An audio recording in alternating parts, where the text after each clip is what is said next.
సన్మూన్ creations banner మీద నాచే నిర్మించబడిన ఘటన మలయాళం 20 టిఫిన్ కొట్టాయానికి రీమేక్ అండి.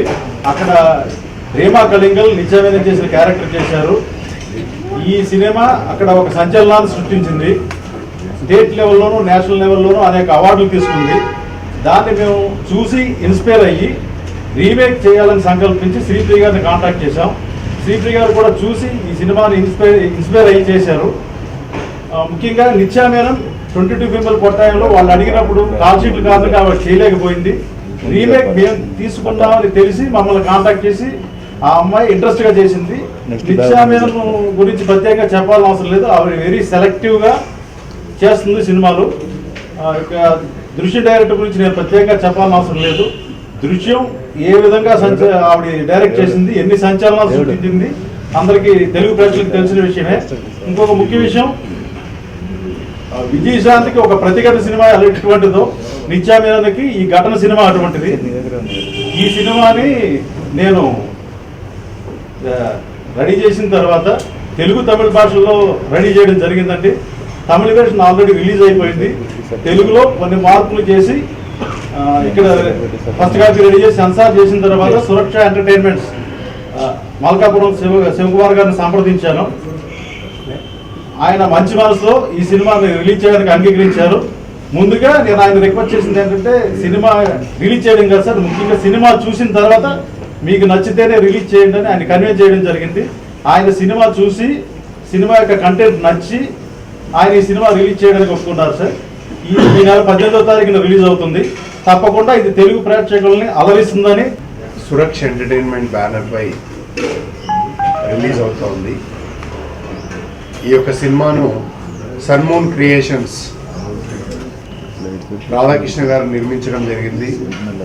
తెలుగు తమిళ భాషల్లో నిర్మాణమైనటువంటి ఈ సినిమా గతంలో మలయాళంలో నేషనల్ అవార్డు వచ్చింది ఆ అమ్మాయికి. నిత్యమేనం కాకుండా ఇంకో అమ్మాయి ఆ నిత్యమేనం క్యారెక్టర్లో రీమా కళింగల్ ఎవరో చేస్తే ఆ అమ్మాయికి ఈ క్యారెక్టర్కు పర్టికులర్గా నేషనల్ అవార్డు రావడం జరిగింది. మరి అయినప్పటికీ ఈ సినిమా తమిళ తెలుగు భాషల్లో నిర్మాణమై తమిళ్లో రిలీజ్ అయి మంచి విజయాలను సాధించి మరి తెలుగులో రాధాకృష్ణ గారు ఈ సినిమాను స్టేట్గా నిర్మించి సెన్సార్ చేయడం జరిగింది.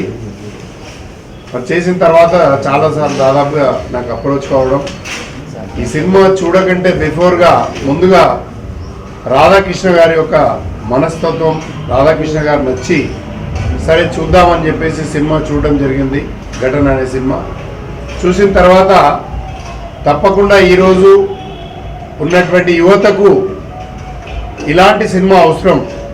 ఎందుకంటే ఈ సినిమాలో ముఖ్యంగా ఉన్నటువంటి కాంటెంట్ ఏంటంటే నిత్యామేనం క్యారెక్టర్ గురించి ఆ అమ్మాయి ఒక నర్స్గా జాబ్ చేస్తూ, సామాన్యంగా నర్సులు ఎక్కడ చేస్తున్నటువంటి వాళ్ళు బయట వెళ్ళడానికి ఈజీ సోర్సెస్ అని చెప్పేసి నర్స్ కాలేజ్ చేస్తూ నర్స్ ట్రైనింగ్ చేస్తూ బయటికి వెళ్ళడానికి ప్రయత్నిస్తూ ఉంటారు. అలాంటి క్రమంలో ఇక్కడ ఉన్నటువంటి హీరోయిన్ కూడా ఒక ఓవర్సీస్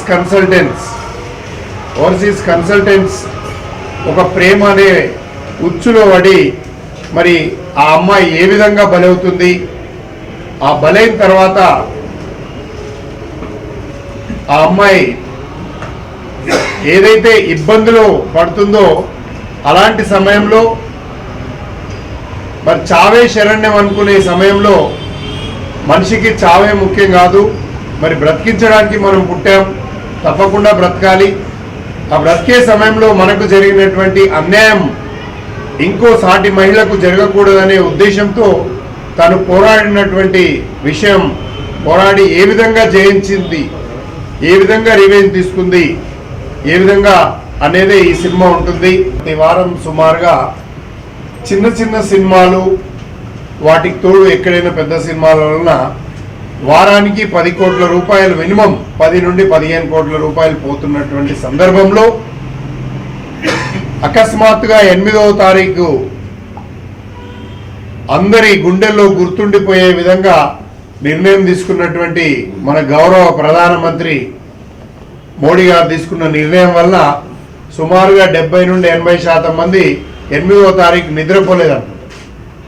ఎందుకంటే సడన్గా హార్ట్ అటాక్ వచ్చిన పేషెంట్ ఇంట్లో ఉంటే, కుటుంబ సభ్యులు హార్ట్ అటాక్ వస్తే మరి ఆ రోజు రాత్రి అంతా మనకి ఎట్లా నిద్రాదో అందరికీ ఒకేసారి హార్ట్ అటాక్ తెచ్చినటువంటి ఘనత మన నరేంద్ర మోడీ గారికి ఉంది.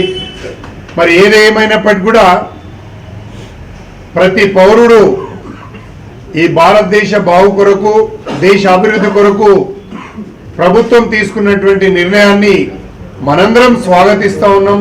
స్వాగతించాల్సిన అవసరం కూడా ఉంది. మరి ఉంటూ కేవలం ఏదైతే దేశ ప్రజల కొరకు, దేశ అభివృద్ధి కొరకు తీసుకున్నటువంటి నిర్ణయం మంచిదైనప్పటికీ, ప్రజల కొరకు తీసుకున్న నిర్ణయం ఏదైనప్పటికీ మంచి నిర్ణయాన్ని స్వాగతిస్తూ, అదేవిధంగా సామాన్య మానవునికి ఎలాంటి ఇబ్బంది కలగకుండా చూడటం కూడా ఈ ప్రభుత్వం పైన బాధ్యత ఉంది. కాబట్టి మరి ఈ ప్రభుత్వం చొరవ తీసుకొని సామాన్య మానవునికి ఎలాంటి ఇబ్బంది లేకుండా మరి కరెన్సీ ఉంచినటువంటి పరిస్థితి అయితే బాగుండేది. మరి అదే కాకుండా ప్రజల్లో చైతన్యం తీసుకొచ్చి, అవేర్నెస్ తీసుకొచ్చి మరి 500 రూపాయలు, 1000 రూపాయల నోట్లు ఒకటేసారి చెల్లవని చెప్పుకుంటూ మళ్ళీ 500, 1000 రూపాయల నోట్లు డిసెంబర్ 31 తారీఖు వరకు మీరు వాడుకోవచ్చు అని చెప్తూ, మరి మార్చి 31 వరకు మీరు మీకున్నటువంటి సోర్స్ ప్రకారం మీరు మీ బ్యాంకులో డిపాజిట్ చేసుకోవచ్చు అని ఒక సైడ్ చెప్తూనే, ఒక సైడు భయభ్రాంతులకు గురి చేస్తూ మీరు 50,000 రూపాయల వరకు చెల్లించాలి, 2.5 లక్షలు అయితే మీకు నోటీసులు వస్తాయని చెప్పేసి వీటిపైన క్లుప్తంగా సంక్షిప్తమైనటువంటి సమాచారం ప్రజలకు ఇవ్వాల్సిన అవసరం ఉంది. ఎందుకంటే ఈరోజు సినిమా ప్రేక్షకులకు దాదాపుగా ఎవరు కూడా 100 రూపాయలు, 500 రూపాయల నోట్లు, 1000 రూపాయల నోట్లు వచ్చిన తర్వాత 100 రూపాయలు జేబులో ఉంటే కూడా బరువు అనుకొని 4 నోట్లు, 5 నోట్లు ఉంటే కిరాణా కొట్టుకో షాపింగ్కి వెళ్ళేసి ఆ డబ్బా అక్కడ పక్కన పెట్టేసి 500 నోటు ఇవ్వమని చెప్పే పరిస్థితులలో మరి చిల్లర లేనటువంటి సందర్భంలో మరి వారికి ఎక్కడ ఏ థియేటర్కి వెళ్ళాలన్నా వారు తీసుకున్నటువంటి పరిస్థితులలో వినోదానికి దూరం అయ్యే పరిస్థితి ఉంది. కాబట్టి అదేవిధంగా ఈరోజు ఒక సామాన్య మానవుడు దాదాపు ఒక 30 రూపాయలు, 50 రూపాయలు, 100 రూపాయలు పెట్టి సినిమాకి వెళ్దామంటే, లేదనుకుంటే ఒక టిఫిన్ చేద్దామంటే కూడా ఈ నోటు చెల్లదనుకుంటే 8వ తారీఖు సమయం కూడా సరిగ్గా చూసుకోవడం జరిగింది. 8వ తారీఖు 8 గంటల సమయం కరెక్ట్ ప్రెస్ మీట్ రావడం జరిగింది. అంటే ఆ 8 గంటల లోపు లక్ష్మీదేవిగా పూజించినటువంటి నోట్ని 8:30కు చూస్తే దానిలో పాలు కట్టడం కానీ, లేకపోతే పల్లీలు వేసుకోవడం కానీ, ఇలాంటి చికెన్ ముక్కలు, మటన్ ముక్కల కింద పెట్టినటువంటి పరిస్థితి, వాట్సాప్లో ఫోటోలు చూసినటువంటి పరిస్థితి. అంటే దయచేసి ఇప్పటికైనా కోరుకునేది ఏంటంటే, ఈ యొక్క మీడియా ద్వారా కోరుకునేది రిజర్వ్ బ్యాంక్ ఆఫ్ పీపుల్స్ కానీ, ఇన్కమ్ ట్యాక్స్ అధికారులకు కానీ కోరుకునేది ఏంటంటే, ఎక్కడైతే ఎలిజిబిలిటీ ఉన్నదో నేను ఒకటే కోరుకుంటున్నా, 500 రూపాయలు, 1000 రూపాయల నోటు తీసుకొని వెళ్ళి ఒక 30 రూపాయలు, 50 రూపాయలు, 100 రూపాయలు, 200 రూపాయలు పెట్టి సినిమా చూడడానికి వచ్చినటువంటి వ్యక్తి, ఏ వ్యక్తి కూడా బ్లాక్ మెయిల్ చేయడానికి అవకాశం లేదు. బ్లాక్ లో సంపాదించడానికి అవకాశం అంతకంటే ఎక్కువ లేదు.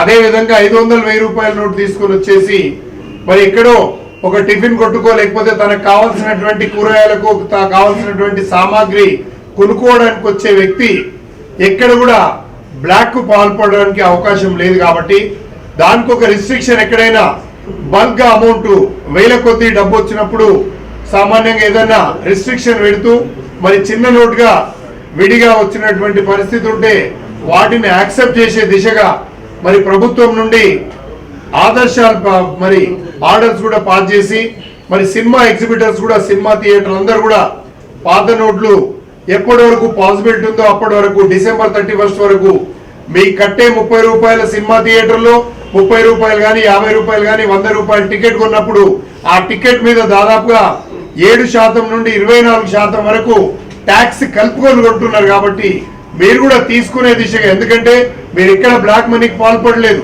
దొంగతనం చేయట్లేదు. ఎందుకంటే ప్రతి మిషన్లో, ప్రతి థియేటర్లో, సింగిల్ థియేటర్లలో ఎక్కడ స్వైపింగ్ మిషన్స్ లేవు. ఎందుకంటే ప్రతి మల్టీప్లెక్స్లలో ఆన్లైన్లో సినిమా చూస్తారు. మరి ఈరోజు సింగిల్ థియేటర్లో ఆన్లైన్లో చూసే పరిస్థితి లేదు, ఆన్లైన్లో కొనే పరిస్థితి లేదు.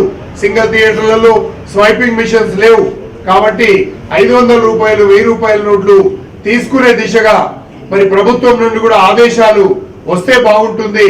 మరి కన్సల్ట్ ఆర్బీఐ పీపుల్ నుండి కూడా ఆదేశాలు ఇస్తూ, లేకపోతే ఎగ్జిబిటర్స్ అందరు కూడా రిప్రజెంటేషన్ చేసి మరి సినిమా ప్రేక్షకునికి సినిమా వినోదాన్ని దూరం చేయకుండా ఈ ఉన్నటువంటి సమస్యను పరిష్కారం చేసే దిశగా మరి ఏదైతే డేట్ ఇవ్వడం జరిగిందో ప్రభుత్వం తరఫున గౌరవ ప్రధానమంత్రి గారు, గౌరవ ఆర్థిక మంత్రి గారు ఇచ్చినటువంటి డేట్ అనుసారంగా డిసెంబర్ 31 వరకు అయినా కూడా పాత నోట్లు యాక్సెప్ట్ చేసే విధంగా మరి కన్సల్ట్ అధికారులు పర్మిషన్ ఇస్తే బాగుంటుంది అని చెప్పేసి మరి యొక్క వేదిక ద్వారా కోరడం జరుగుతుంది.